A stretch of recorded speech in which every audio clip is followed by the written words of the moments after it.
Hello अस्सलाम वालेकुम everyone. मेरा नाम है आदिल सुमरू और हमने पिछले लेक्चर में स्टडी किया था एस्केलेशन के बारे में। आज हम लाइफ का एक और करेक्टरिस्टिक स्टडी करेंगे जिसको हम रिप्रोडक्शन बोलते हैं। अब रिप्रोडक्शन क्या होता है?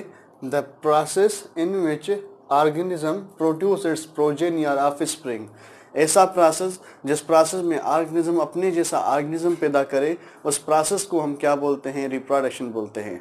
जैसे कि ह्यूमन अपने जैसे ह्यूमन पैदा करता है, प्लांट्स अपने जैसे प्लांट्स पैदा करता है।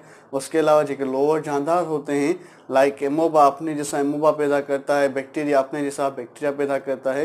ये जो ऑर्गेनिज्म अपने जैसे ऑर्गेनिज्म पैदा करता है, इस पैदा करने वाली प्रोसेस को क्या बोलते हैं? हम रिप्रोडक्शन बोलते हैं।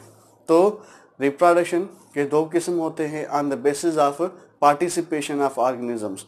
कितने ऑर्गेनिजम्स कंबाइन होकर एक नया ऑर्गेनिज्म बना रहे हैं यानी रिप्रोडक्शन कर रहे हैं, उसके बेसिस पे रिप्रोडक्शन के दो किस्म होते हैं। ऐसी रिप्रोडक्शन जिसमें दो ऑर्गेनिज्म मिलके एक नया ऑर्गेनिज्म बनाए, ऐसी रिप्रोडक्शन को हम सेक्सुअल रिप्रोडक्शन बोलते हैं। और ऐसी रिप्रोडक्शन जिसमें एक ऑर्गेनिज्म अपने जैसा नया ऑर्गेनिज्म बनाए, ऐसी रिप्रोडक्शन को हम असेक्सुअल रिप्रोडक्शन बोलते हैं। इस वीडियो में हम ये जो रिप्रोडक्शन पढ़ेंगे सेक्सुअल और असेक्सुअल एनिमल्स के अंदर पढ़ेंगे।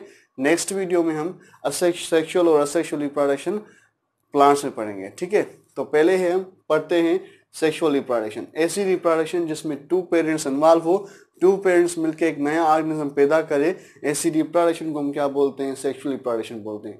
तो एनिमल्स में टू पेरेंट्स होते हैं जो रिप्रोडक्शन करेंगे। कौन सी रिप्रोडक्शन होगी? वो सेक्सुअल रिप्रोडक्शन होगी। तो इसमें जो दो पेरेंट्स इन्वॉल्व होते हैं, ये जो दो पेरेंट्स होते हैं इसका जेंडर एक जैसा नहीं होता, जेंडर अपोजिट होता है। एक पेरेंट होता है जिसको हम मेल बोलते हैं और दूसरा पेरेंट होता है जिसको हम फीमेल बोलते हैं। तो ये मेल पेरेंट और फीमेल पेरेंट पार्टिसिपेट करके एक नया ऑर्गेनिज्म बनाए, ऐसी रिप्रोडक्शन को हम क्या बोलते हैं? एनिमल के अंदर सेक्सुअल रिप्रोडक्शन बोलते हैं। तो ये मेल और फीमेल दोनों पार्टिसिपेट करके नया ऑर्गेनिज्म बनाएंगे। मेल और फीमेल की पूरी बॉडी रिप्रोडक्शन में पार्टिसिपेशन नहीं करती, यानी पूरी बॉडी एक नया ऑर्गेनिज्म को नया नहीं पैदा करती, बल्कि मेल के अंदर या फीमेल के अंदर एक रिप्रोडक्टिव ऑर्गन होता है जो रिप्रोडक्शन में पार्टिसिपेशन करता है। ऐसे रिप्रोडक्टिव ऑर्गन को हम गोनेड बोलते हैं। जो मेल में होता है उस रिप्रोडक्टिव ऑर्गन या गोनेड को हम टेस्टिस बोलते हैं, और फीमेल के अंदर जो ऑर्गन होता है यानी गोनेड होता है उसको हम क्या बोलते हैं?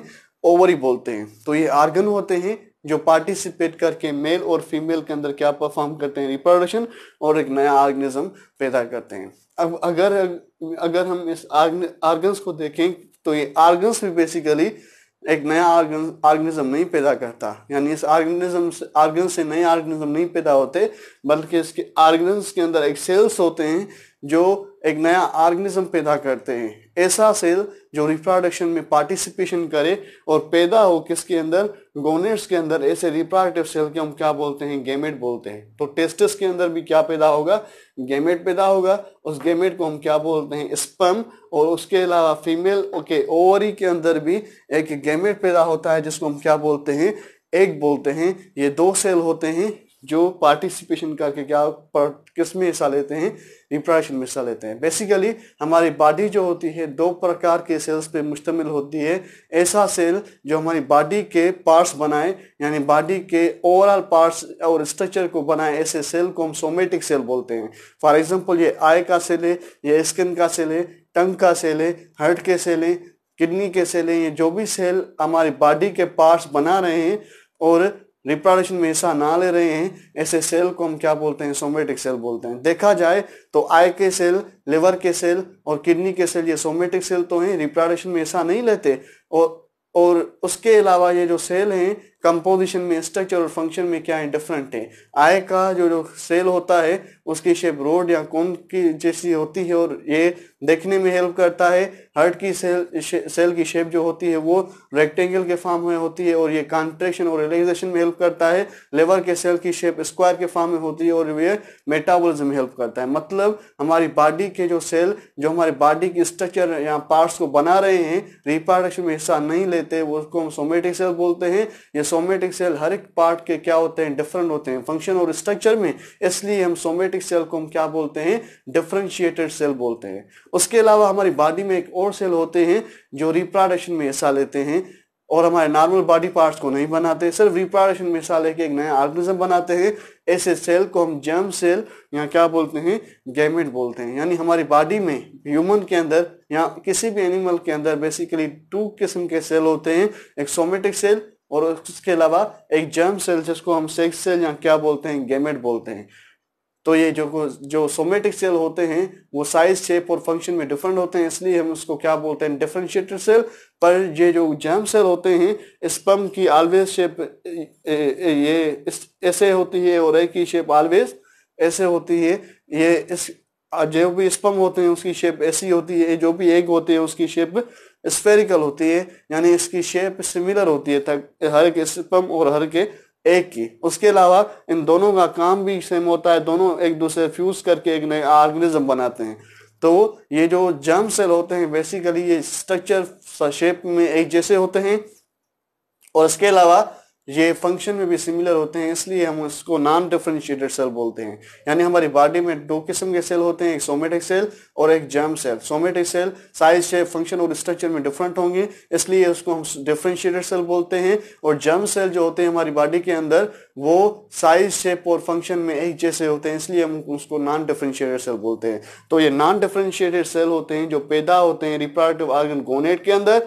जो टेस्टिस के अंदर नॉन डिफरेंशिएटेड सेल पैदा होता है उसको हम स्पर्म बोलते हैं, और फीमेल की ओवरी के अंदर जो नॉन डिफरेंशिएटेड सेल यानी गैमेट या जर्म सेल बनता है उसको हम क्या बोलते हैं, एग बोलते हैं। अब ये बनते किससे हैं, बताया कि बनते हैं गोनेट के अंदर। गोनेट के अंदर ये बेसिकली एक सेल होते हैं जिसके अंदर genetic material, nuclear material double होता है। ऐसा सेल जिसके अंदर न्यूक्लियर मटेरियल या जेनेटिक मटेरियल 2 सेट के फॉर्म में हो, डबल हो, उस सेल को हम डिप्लॉइड सेल बोलते हैं। तो टेस्टिस के अंदर और ओवरी के अंदर बेसिकली एक डिप्लॉइड सेल होता है, यानी nuclear material double containing cell होता है, जिसको हम क्या बोलते हैं, मदर सेल बोलते हैं। टेस्टिस में भी क्या होता है, मदर सेल, ओवरी में भी क्या होता है, मदर सेल, जिसके अंदर नंबर ऑफ न्यूक्लियर मटेरियल क्या होता है, डबल, यानी ये दोनों क्या होते हैं, डिप्लॉइड होते हैं। जब इसके अंदर क्या होती है कि सेल डिवीजन, ऐसा प्रोसेस जिसमें सेल डिवाइड हो, 2 सेल पैदा करे, 4 सेल पैदा करे, इस डिवीजन को हम क्या बोलते हैं, सेल डिवीजन बोलते हैं। अगर उस सेल डिवीजन के अंदर number of chromosomes, number of nuclear material same रहता है, हाफ नहीं होता, सेम रहता है, तो ऐसी रिप्रोडक्शन को हम माइटोसिस बोलते हैं। और ऐसी सेल डिवीजन जिसमें सेल डिवाइड हो और न्यूक्लियर मटेरियल हाफ हो जाए, रिड्यूस हो जाए, ऐसी सेल डिवीजन को हम क्या बोलते हैं, मियासिस बोलते हैं। तो सेल डिवीजन एक माइटोसिस होती है और दूसरी मियासिस होती है। माइटोसिस जो भी सेल परफॉर्म करते हैं उसके अंदर न्यूक्लियर मटेरियल सेम होता है, ज़ाहिर वो सेम होता है तो जो भी सेल बनेंगे वो भी क्या होंगे, एक दूसरे से सेम होंगे। पर मियासिस ऐसी सेल डिवीजन होती है जिसके अंदर न्यूक्लियर मटेरियल क्या हो जाता है, हाफ चेंज होता है। इसलिए ये जो सेल होते हैं ये दोनों एक दूसरे से क्या होते हैं, डिफरेंट होते हैं। तो जब मदर सेल जो डिप्लॉइड है उसके अंदर मियासिस यानी रिडक्शनल सेल डिवीजन होती है, तो ये मदर सेल क्या बनाता है, स्पर्म बनाते हैं। उसके अलावा जब ये मदर सेल जो डिप्लॉइड है उसके अंदर मियासिस होती है, तो इससे क्या बनते हैं, एग बनते हैं, एक सेल बनता है। अगर हम स्पर्म को देखें तो ये साइज में बहुत स्मॉल होता है। इसके 3 पार्ट्स होते हैं, एक हेड होता है जिसके अंदर क्या होता है, half nuclear material containing nucleus होता है, यानी हेप्लॉइड होता है न्यूक्लियस। और इसके अलावा इसके अंदर टेल होती है जो साइटोप्लाज्म से बनी होती है, और टेल और हेड को कंबाइन करने के लिए एक पार्ट होता है जिसको हम नेक बोलते हैं। तो जैसा कि इसके अंदर साइटोप्लाज्म और साइटोप्लाज्म माइटोकॉन्ड्रिया होगा, ये एनर्जी प्रोवाइड करेगा।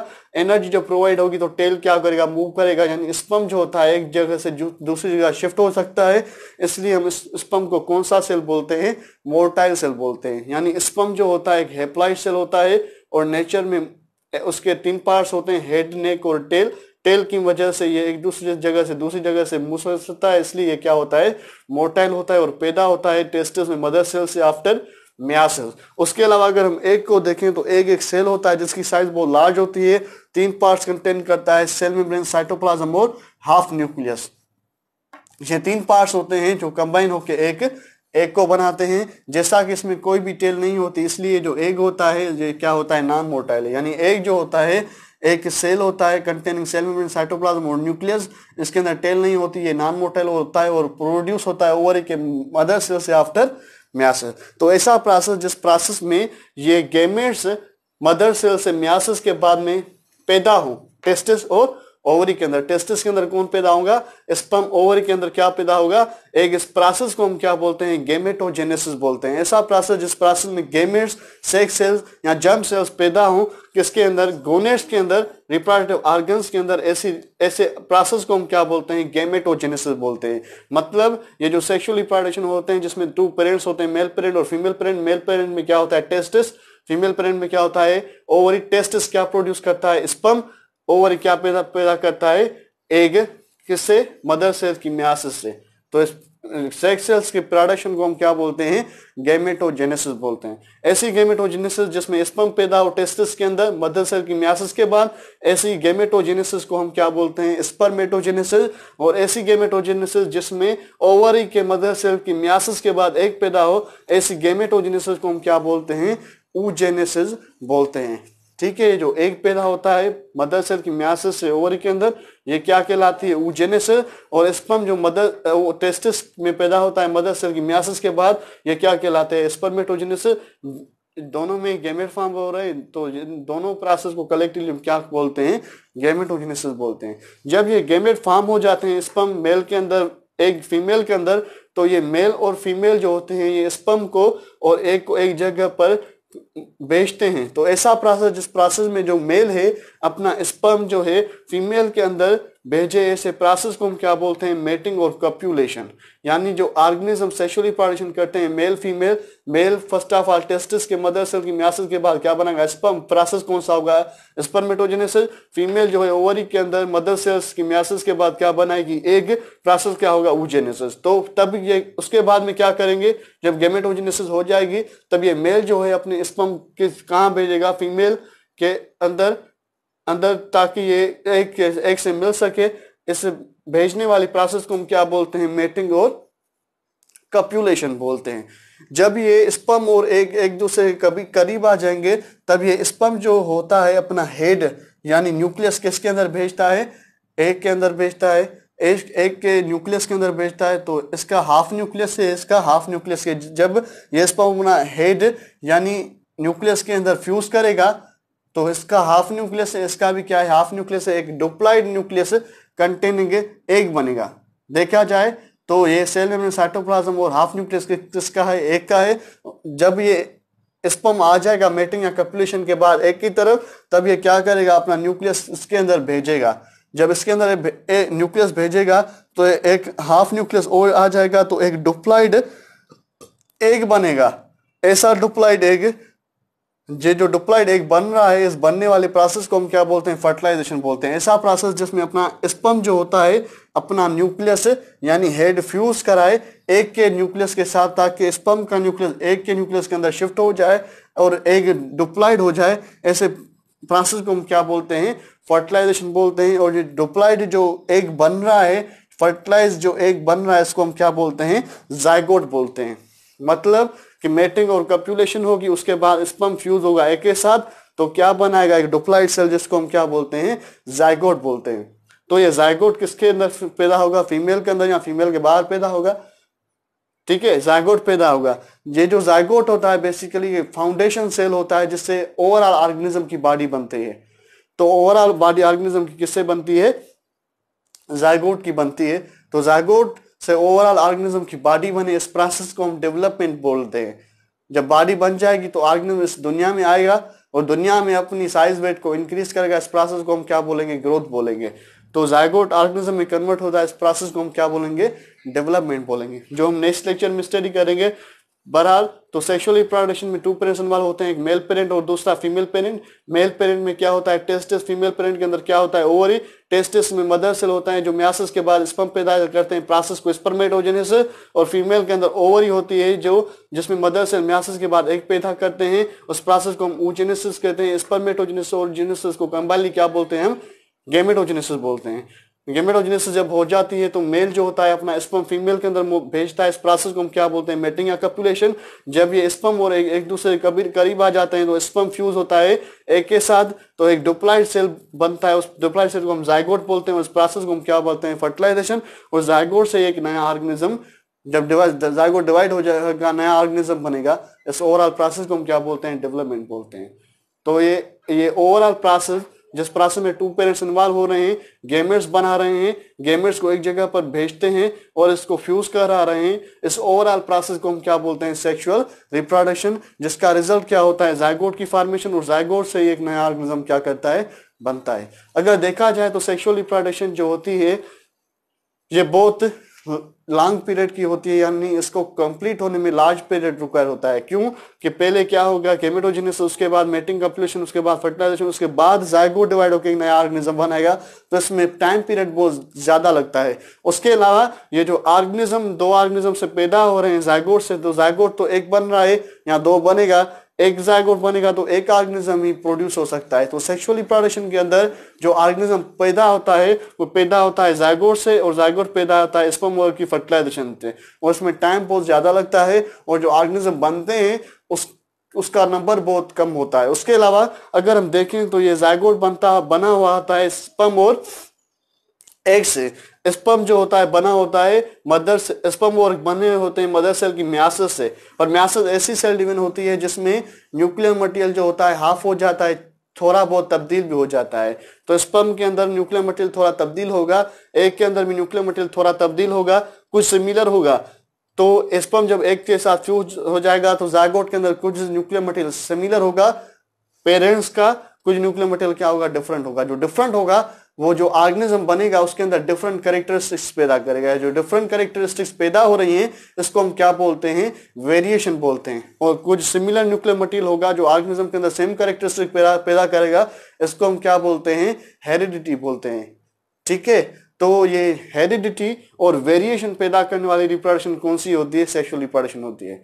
यानी सेक्सुअल रिप्रोडक्शन ऐसी रिप्रोडक्शन हुई जिसमें टू पेरेंट्स इन्वॉल्व होते हैं, एक मेल होता है और दूसरा फीमेल। मेल में टेस्टिस पार्टिसिपेट करते हैं, फीमेल के अंदर ओवरी, टेस्टिस मदर सेल्स होते हैं, वो म्यासिस से स्पर्म पैदा करते हैं, ओवरी के मदर सेल म्यासिस के बाद एग पैदा करते हैं, उस प्रोसेस को गेमेटोजेनेसिस बोल देंगे। स्पर्म पैदा होगा ऐसी गेमेटोजेनेसिस को स्पर्मेटोजेनेसिस, एग पैदा होगा ऐसी गेमेटोजेनेसिस को हम क्या बोलेंगे? oogenesis बोलेंगे। जब ये हो जाएगा तब ये स्पर्म ट्रांसफर होगा एग की तरफ, इस प्रोसेस को हम क्या बोलते हैं? मेटिंग और कॉपुलेशन। जब ट्रांसफर हो जाएगा तो स्पर्म फ्यूज होगा एग के साथ और डिप्लॉइड सेल बनेगा जिसको हम जाइगोट बोलेंगे, उस प्रोसेस को हम क्या बोलेंगे? फर्टिलाइजेशन। तो जाइगोट से एक नया ऑर्गेनिज्म बनेगा, इस ओवरऑल प्रोसेस को हम क्या बोलते हैं? Sexual reproduction. इसमें टाइम पीरियड बहुत ज्यादा लगता है, इसमें ऑर्गेनिज्म स्मॉल पैदा होते हैं, और जो ऑर्गेनिज्म पैदा होते हैं उसके अंदर डिफरेंट कैरेक्टरिस्टिक्स भी होते हैं, सिमिलर कैरेक्टरिस्टिक्स भी होते हैं। क्यों? कि वो पैदा होते हैं स्पर्म और एग के साथ, और स्पर्म और एग पैदा होता है म्यासिस में, और म्यासिस ऐसी सेल डिवीजन होती है जो ऑर्गेनिज्म के अंदर वेरिएशन लाती है।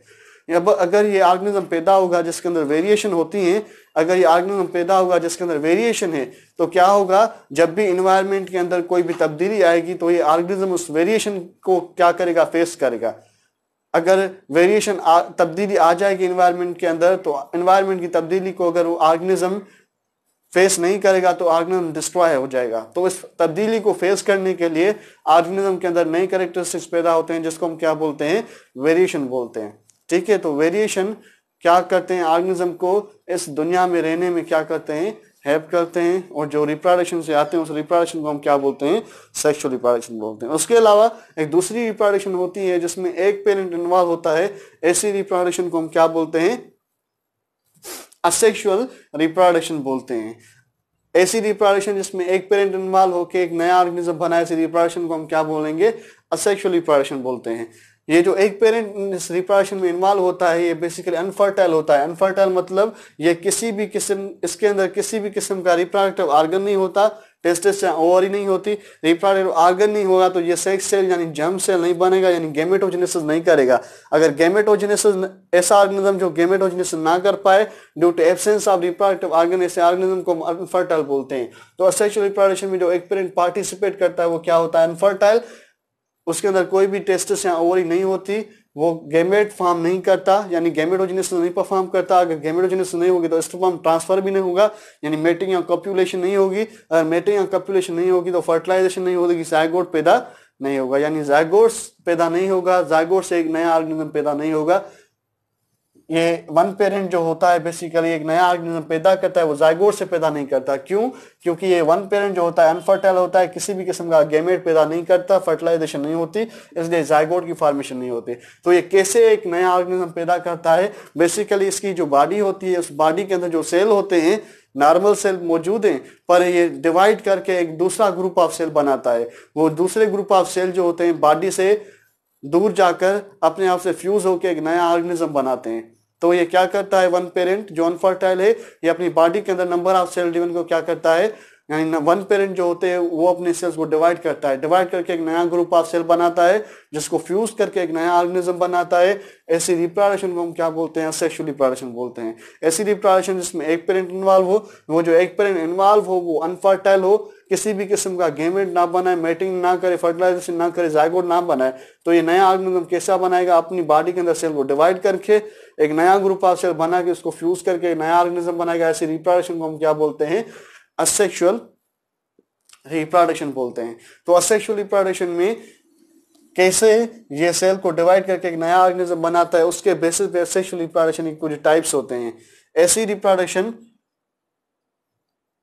असेक्सुअल वो रिप्रोडक्शन है जिसमें एक पेरेंट इन्वॉल्व होता है, वो अनफर्टाइल होता है, मैटिंग करता है, फर्टिलाइजेशन और क्या बनाता है, नहीं बनाता है, जायगोट नहीं बनाता, वो सिंपली सेल को डिवाइड करके उसको फ्यूज करके नया ऑर्गेनिज्म बनाता है। जैसा कि ये ऑर्गेनिज्म वन पेरेंट से जो ऑर्गेनिज्म बनते हैं इसमें टाइम बहुत समय लगता है, और उसके अलावा ये जो ऑर्गेनिज्म बनते हैं एक पेरेंट से उसके तादाद बहुत ज्यादा होता है। ये जो ऑर्गेनिज्म एक पेरेंट से बनते हैं उसके कैरेक्टरिस्टिक्स सिमिलर होते हैं, कोई भी डिफरेंस नहीं होता, वेरिएशन नहीं होती। अगर एनवायरनमेंट तब्दील होगा तो तब्दीली को वो कभी भी फेस नहीं कर सकेंगे। तो असेक्सुअल रिप्रोडक्शन के जो ऑर्गेनिज्म पैदा होते हैं जब भी एनवायरनमेंट तब्दील होता है वो खत्म हो जाते हैं। क्यों खत्म हो जाते हैं, क्योंकि इसमें जो नए ऑर्गेनिज्म पैदा होते हैं वो स्पर्म से या जर्म सेल से नहीं पैदा होते, यानी उसमें मियासिस नहीं होती, सिंपली वो पैदा करके नया ऑर्गेनिज्म बनाते हैं सेल को डिवाइड करके।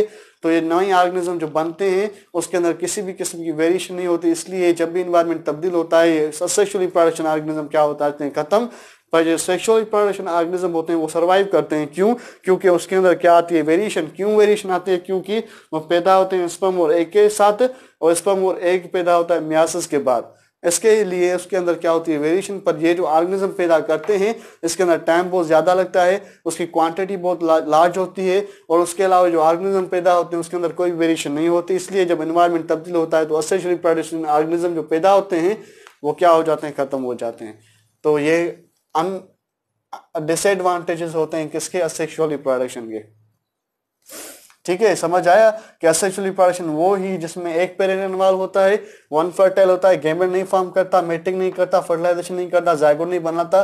वो सिंपली क्या करता है, अपनी बॉडी के अंदर सेल को डिवाइड करके एक नया ग्रुप ऑफ सेल बनाता है, उसको फ्यूज करके एक नया ऑर्गेनिज्म बनाता है। इसी रिप्रोडक्शन को हम क्या बोलते हैं, असेक्सुअल रिप्रोडक्शन। इसमें टाइम पीरियड बहुत समय लगता है, कम लगता है, ऑर्गेनिज्म बहुत ज्यादा पैदा होते हैं और उससे अंदर कोई वेरिएशन नहीं होती, और डिस्ट्रॉय भी जल्दी हो जाते हैं एनवायरनमेंट की तब्दीली के साथ। तो इस रिप्रोडक्शन को हम क्या बोलते हैं, असेक्सुअल रिप्रोडक्शन बोलते हैं। तो असेक्सुअल और सेक्सुअल में बहुत ज्यादा डिफरेंस है। ज्यादा डिफरेंस कैसे है कि इसमें टू पेरेंट्स, इसमें एक पेरेंट इन्वॉल्व होते हैं, इसमें एक मेल पेरेंट होता है और दूसरा फीमेल पेरेंट होता है, इसमें जेंडर अनस्पेसिफाइड होता है, इसमें मेल के अंदर टेस्टिस से स्पर्म पैदा होते हैं और ओवरी के साथ एग यानी गैमेट फॉर्म होते हैं, इसमें फॉर्म नहीं होते हैं। जब फॉर्म हो जाते हैं तो स्पर्म एग के सामने आ जाता है, इस प्रोसेस को मेटिंग करते हैं, जो सेक्सुअल में होती है असेक्सुअल में एब्सेंट होती है। जब मेटिंग हो जाती है स्पर्म एग के साथ फ्यूज होता है, फर्टिलाइजेशन इसमें सेक्सुअल में होती है, पर इसमें क्या होती है, एब्सेंट होती है, और फर्टिलाइजेशन के बाद जायगोट इसमें बनता है, इसमें एब्सेंट होता है। इसमें जो ऑर्गेनिज्म बनते हैं उसके अंदर टाइम पीरियड बहुत दाज लगता है और स्मॉल ग्रुप ऑफ ऑर्गेनिज्म बनते हैं, और उसके अलावा इसमें वेरिएशन होती है। पर इसमें जो ऑर्गेनिज्म बनते हैं उसके अंदर टाइम पीरियड बहुत स्मॉल लगता है, ऑर्गेनिज्म की क्वांटिटी ज्यादा होती है और वेरिएशन कम होती है। ये डिफरेंस है असेक्सुअल और सेक्सुअल रिप्रोडक्शन के बीच में। तो असेक्सुअल रिप्रोडक्शन ऑर्गेनिज्म एनिमल कैसे परफॉर्म कर रहा है उसके बेसिस पे असेक्सुअल रिप्रोडक्शन के कुछ टाइप्स होते हैं। असेक्सुअल रिप्रोडक्शन के कुछ टाइप्स होते हैं।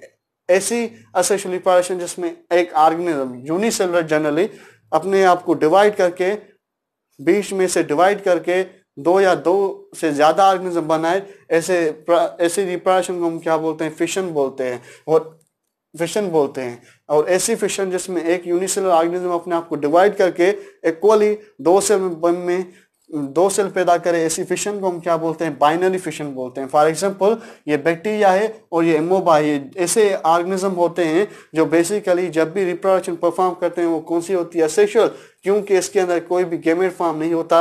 असेक्सुअली रिप्रोडक्शन परफॉर्म करते हैं क्योंकि ये दोनों अनफर्टाइल होते हैं, असेक्सुअली रिप्रोडक्शन परफॉर्म करते हैं। और ऐसी असेक्सुअली रिप्रोडक्शन परफॉर्म करते हैं जिसमें अपने आप को डिवाइड करते हैं, यानी क्या, कौन सी रिप्रोडक्शन परफॉर्म करते हैं, फिशन, और डिवाइड करके टू सेल बनाते हैं जिसके अंदर इक्वल मटेरियल मौजूद होता है। ऐसी फिशन को हम क्या बोलते हैं, बाइनरी फिशन बोलते हैं। और ऐसी फिशन जिसमें एक सेल डिवाइड हो मल्टीपल सेल में, दो से ज्यादा सेल में, ऐसे फिशन को हम क्या बोलते हैं, मल्टीपल फिशन बोलते हैं। तो ये जो ऑर्गेनिज्म प्लाज्मोडियम होता है जो हमारी बॉडी के अंदर, ह्यूमन की बॉडी के अंदर आकर मलेरिया काज करवाता है, ये जब भी हमारी बॉडी के अंदर होता है, जब ये डिवाइड होता है तो large number of small Plasmodium पैदा होते हैं जिसको मीरोजोइट्स बोलते हैं। तो इस रिप्रोडक्शन को हम क्या बोलते हैं, मल्टीपल फिशन बोलते हैं। ठीक है, तो असेक्सुअल रिप्रोडक्शन में अगर ऑर्गेनिज्म को डिवाइड करके नया ऑर्गेनिज्म बनाता है तो उसको फिशन, अगर दो ऑर्गेनिज्म बनाता है बाइनरी फिशन, अगर दो से ज्यादा ऑर्गेनिज्म बनाता है उसको हम क्या बोलते हैं, मल्टीपल फिशन बोलते हैं। उसके अलावा दूसरी टाइप ऑफ असेक्सुअल रिप्रोडक्शन होती है जो एनिमल के अंदर होती है जिसको हम बडिंग बोलते हैं। अब बडिंग क्या होता है, बडिंग ऐसी असेक्सुअल रिप्रोडक्शन होती है जिसमें ऑर्गेनिज्म अपनी बॉडी के अंदर सेल्स को डिवाइड करता है, डिवाइड करके ग्रुप ऑफ सेल बनाता है और ग्रुप ऑफ सेल को बॉडी सरफेस पे लाता है। ग्रुप ऑफ सेल को क्या करता है, सपोज ये एक ऑर्गेनिज्म है हाइड्रा, सपोज मैं उसकी स्ट्रक्चर नहीं बना रहा हूं, आपको दिखा रहा हूं। ये सपोज क्या है, एक ऑर्गेनिज्म है हाइड्रा। ये क्या करता है, अपनी बॉडी के जो सेल्स होते हैं उसको डिवाइड करता है, एक नया ग्रुप ऑफ सेल बनाता है जिसको ये अपनी बॉडी की सरफेस से आउटवर्ड पैदा करता है, बॉडी की सरफेस से आउटवर्ड भेजता है। ये जो आउटवर्ड स्ट्रक्चर बनती है इसको हम बड बोलते हैं। जब इसके अंदर sufficient amount of number of group of cell आ जाते हैं जो एक नया हाइड्रा बनाएंगे, तब ये ग्रुप ऑफ सेल जो होते हैं इससे डिटेच हो जाते हैं, इससे क्या हो जाते हैं, डिटेच हो जाते हैं ग्रुप ऑफ सेल, और ये ग्रुप ऑफ सेल अपने आप से मिलकर एक नई हाइड्रा बनाते हैं। तो ऐसी रिप्रोडक्शन हुई। इसमें भी एक ऑर्गेनिज्म अपने जैसा ऑर्गेनिज्म बनाता है, एक ही है, ये भी क्या है, असेक्सुअल रिप्रोडक्शन है। इसमें कोई भी गैमेट फॉर्म नहीं हुआ, जाइगोट फॉर्म नहीं हो रहा। तो ये कैसे ऑर्गेनिज्म पैदा करता है, बेसिकली ये अपनी बॉडी सरफेस, बॉडी के अंदर नंबर ऑफ सेल्स को डिवाइड करके अपनी बॉडी की सरफेस पर भेजता है। जब बॉडी की सरफेस पर भेज जाते हैं और सफिशिएंट नंबर ऑफ सेल्स आ जाते हैं तो ये स्ट्रक्चर जो बनती है इसको हम बड बोलते हैं, और बड को ये क्या करता है, ब्रेक करता है।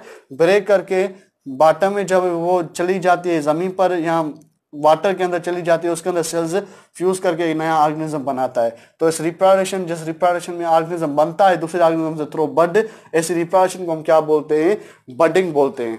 ठीक है, और ये कौन शो करता है, हाइड्रा शो करता है। उसके अलावा ऐसी रिप्रोडक्शन जिसमें ऑर्गेनिज्म जो होता है, ऐसी असेक्सुअल रिप्रोडक्शन जिसमें ऑर्गेनिज्म की बॉडी पार्ट को हम कट करें, बॉडी पार्ट को क्या करें, कट करें, और हर एक बॉडी पार्ट से एक नया ऑर्गेनिज्म बन जाए।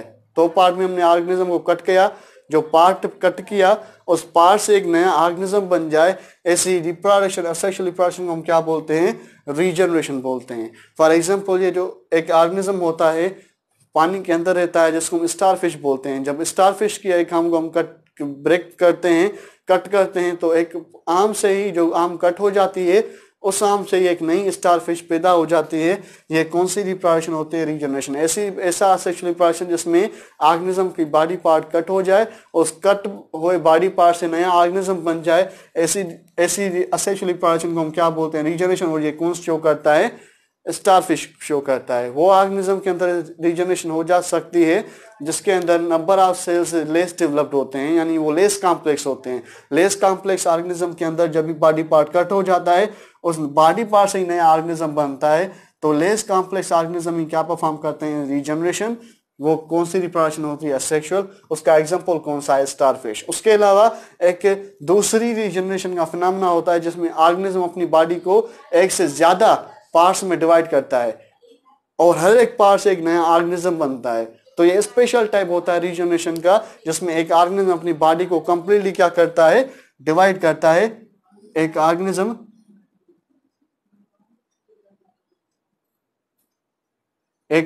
अपनी बॉडी पार्ट को कंप्लीटली क्या करता है, डिवाइड करता है। ये ऑर्गेनिज्म है जिसको हम प्लेनेरिया बोलते हैं।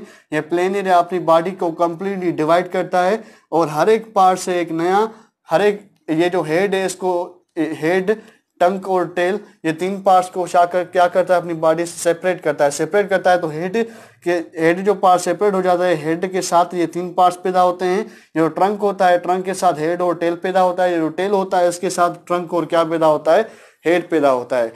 तो ये क्या होती है, बेसिकली रीजनरेशन होती है, पर स्पेशल टाइप ऑफ रीजनरेशन होती है जिसमें ऑर्गेनिज्म की बॉडी एक से ज्यादा पार्ट्स में कट हो जाती है और हर एक पार्ट से नया ऑर्गेनिज्म बनता है। ऐसी रीजनरेशन को हम क्या बोलते हैं, फ्रेगमेंटेशन, जो कौन शो करता है, प्लेनेरिया। उसके अलावा एक दूसरी रिप्रोडक्शन होती है जो सेक्सुअल और असेक्सुअल रिप्रोडक्शन के बीच में बॉर्डर लाइन होती है। ऐसी बॉर्डर लाइन रिप्रोडक्शन को हम क्या बोलती हैं, पार्थिनोजेनेसिस बोलते हैं। और तो ये पार्थिनोजेनेसिस कैसे बॉर्डर लाइन होती है, बेसिकली जैसे कि असेक्सुअल रिप्रोडक्शन में एक पेरेंट इन्वॉल्व होता है, तो पार्थिनोजेनेसिस भी जो प्रोसेस होती है इसमें भी एक पेरेंट इन्वॉल्व होता है, वो कौन होती है, फीमेल होती है। उसके अलावा जैसा कि सेक्सुअल रिप्रोडक्शन में जो फीमेल होती है और जो एग पैदा करती है, यानी क्या करती है, ओजेनेसिस करती है, तो पार्थिनोजेनेसिस में एक पेरेंट इन्वॉल्व होता है, लाइक सेक्सुअल रिप्रोडक्शन वो फीमेल होता है और वो एग पैदा करता है, लाइक सेक्सुअल रिप्रोडक्शन। और ये एग जो पैदा होता है फीमेल के अंदर, ये बगैर स्पर्म के साथ फ्यूज हुए, बगैर जाइगोट फॉर्म करके एक नया ऑर्गेनिज्म एग ही बनाता है। तो ये कौन सी कैरेक्टरिस्टिक्स हुई, असेक्सुअल रिप्रोडक्शन की कैरेक्टरिस्टिक्स हुई। तो ऐसी रिप्रोडक्शन जिसमें एक पेरेंट इन्वॉल्व हो, वो फीमेल हो और ओजेनेसिस के साथ एग पैदा करे और एग से ही नया ऑर्गेनिज्म बनाए, ऐसी रिप्रोडक्शन को हम क्या बोलते हैं, पार्थिनोजेनेसिस बोलते हैं। वो बॉर्डर लाइन होती है असेक्सुअल रिप्रोडक्शन और सेक्सुअल रिप्रोडक्शन के बीच में। कैसे बॉर्डर लाइन होती है, पार्थिनोजेनेसिस में एक पेरेंट इन्वॉल्व होता है, लाइक असेक्सुअल रिप्रोडक्शन, इसके अंदर कोई फर्टिलाइजेशन नहीं होती, कोई मेटिंग नहीं होती, कोई जाइगोट फॉर्म नहीं होता। ये कौन सी कैरेक्टरिस्टिक्स हुई, असेक्सुअल रिप्रोडक्शन कैरेक्टरिस्टिक्स हुई। सेक्सुअल की कौन सी कैरेक्टरिस्टिक है, क्या फॉर्म कर रही है, एग फॉर्म कर रही है oogenesis के साथ। तो इस रिप्रोडक्शन को हम क्या बोलते हैं, पार्थिनोजेनेसिस। जैसा कि इसमें लार्ज कैरेक्टरिस्टिक्स किसके हैं, असेक्सुअल रिप्रोडक्शन के, तो इसलिए हम असेक्सुअल पार्थिनोजेनेसिस को किसका टाइप मानते हैं, असेक्सुअल रिप्रोडक्शन का टाइप मानते हैं। पर ये टाइप नहीं है, बेसिकली क्या है, बॉर्डर लाइन है बिटवीन असेक्सुअल रिप्रोडक्शन और सेक्सुअल रिप्रोडक्शन। और ये कौन परफॉर्म कर रहे हैं, वास्प और honeybees. Thank you very much.